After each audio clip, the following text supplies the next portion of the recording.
καλύτερος από τη... Τι είσαι, τι είμαι, τι είσαι, στο πελάτικο μας.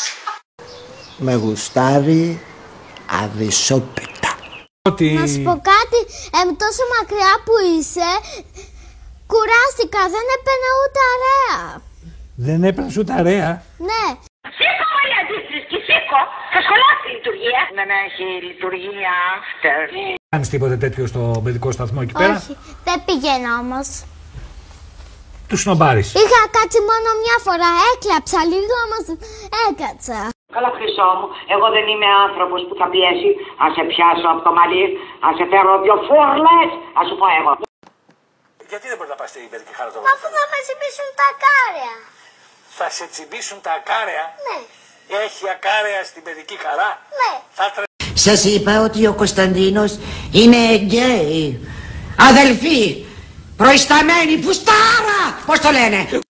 Να σου πω κάτι. Πες μου, τι θες. Δεν θα ξαναπάω. Λοιπόν, μάντεψε ποιος έρχεται. Ο Χάρος θα σε πάρει. Όχι, όλα κοντά έπεσες.